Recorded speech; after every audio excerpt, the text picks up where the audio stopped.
Bismillahirrahmanirrahim. Assalamualaikum warahmatullahi wabarakatuh. Kawan-kawan para mahasiswa yang saat ini sedang melakukan penelitian bahasa dan sastra Indonesia terkait dengan hal-hal unik di kampungnya masing-masing, hal unik, sejarah, atau barangkali memperbincangkan hal-hal yang besar di kampungnya.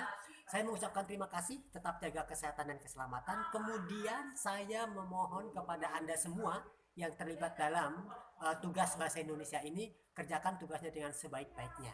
Ya, mudah-mudahan tayangan yang akan kita saksikan bersama ini bermanfaat untuk masyarakat dan untuk bangsa Indonesia. Salam literasi.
Assalamualaikum warahmatullahi wabarakatuh. Perkenalkan, nama saya Wulan Apriyanti. Dan nama saya Muhammad Yuda. Kami di sini akan menelusuri situs Batu Lingga, tepatnya di Kampung Lingga. Batu Lingga, Kampung Batu Lingga, Desa Sidamukti. Sebelumnya mohon dengan Mas siapa? Dengan Kang Tom. Gimana asal usul adanya Batu Lingga ini? Jadi asal mulanya situs Batu Lingga ini dulunya itu sebelum masuknya agama Islam di Banten. Jadi di sini itu terjadinya sabung, tempatnya istilahnya sabung ayam pada zaman Kerajaan Pucuk Umun.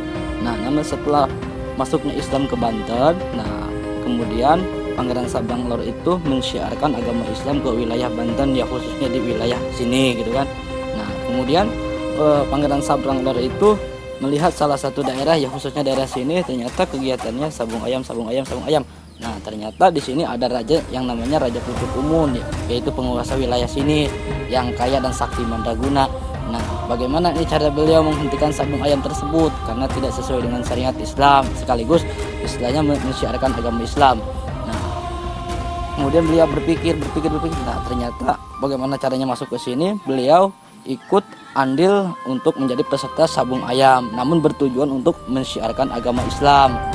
Kalau istilahnya ditegur secara langsung, pasti akan terjadi tindakan kekerasan, pasti akan terjadinya pertumpahan darah. Ya kan, di dalam Islam tidak boleh ada pertumpahan darah selagi masih ada cara lain gitu kan.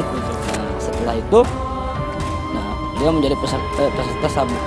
Kemudian beliau itu istilahnya ikut menjadi warga di sini. Nah, di kemudian hari Pucuk Umun itu membuat suatu selembaran surat, yaitu untuk mengadakan arena sabung ayam. Itu kan untuk perlombaan lah istilahnya kan, seperti itu. Nah, setelah itu Pangeran Sabrang Lor itu mendapat surat selembaran itu dari masyarakat wilayah sini gitu kan. Nah, kemudian beliau mendaftarkan diri sebagai peserta sabung ayam, bertujuan untuk menyebarluaskan agama Islam gitu kan. Nah, setelah beliau menjadi peserta, pas kemudian hari terjadilah istilahnya pembukaan sabung ayam itu di tempatnya Kerajaan Pucuk Umun. Namun setelah itu beliau menjadi peserta, kemudian beliau mengikuti arena sabung ayam tersebut. Nah, kemudian beliau istilahnya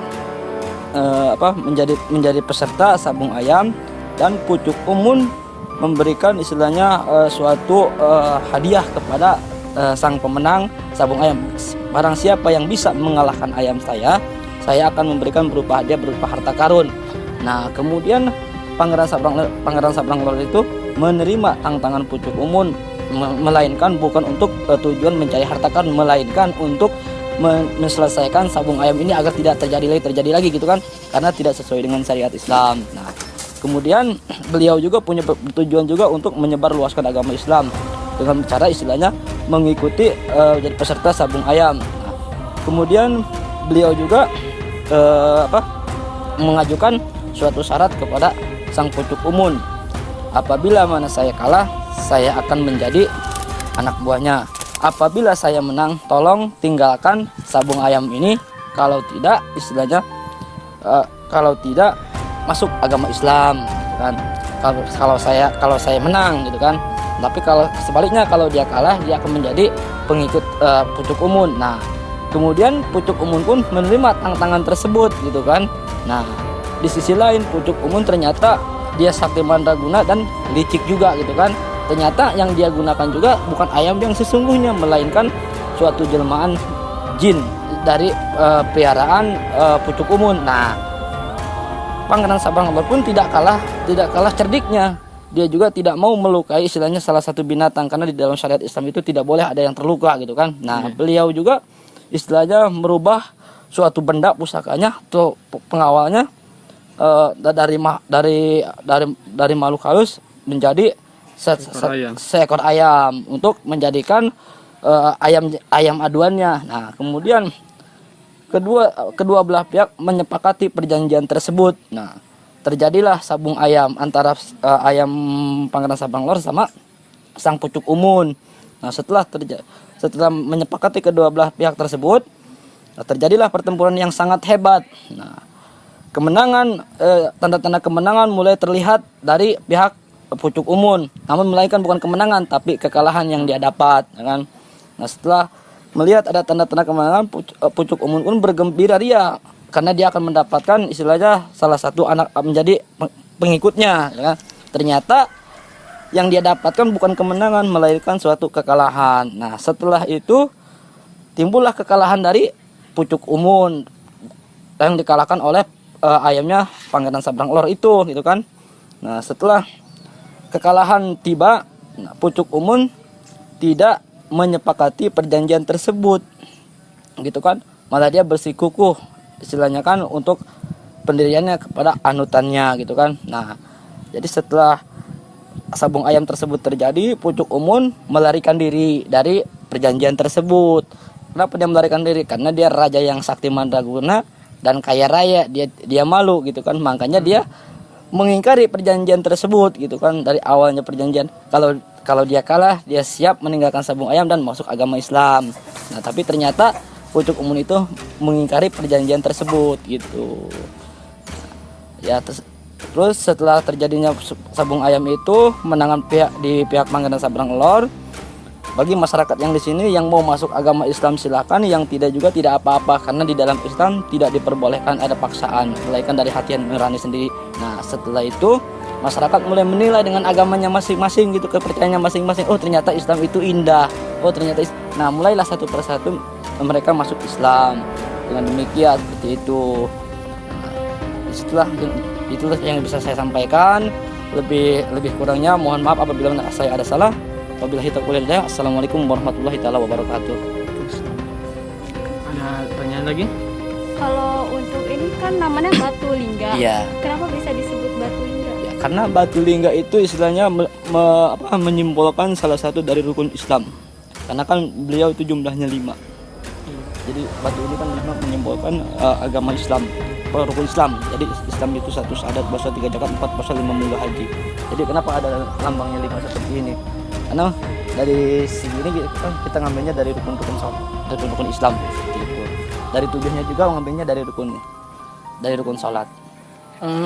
Kalau batu ini nih malah apa? Bekas peninggalan kerajaannya kah atau apa? Jadi batu ini istilahnya peninggalannya pada waktu itu. Jadi ayam itu diikatnya di batu ini. Sebelum menjadi batu, batu ini ada sebuah kayu sulangkar. Namun dengan kebesaran Sang Maha Kuasa berubahlah menjadi batu. Karena saking istilahnya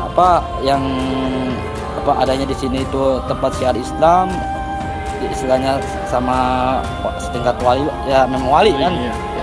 Kemudian barokahnya ilmu seperti inilah. Itu dia, Bab. Sang keajaiban dari Sang Maha Kuasa.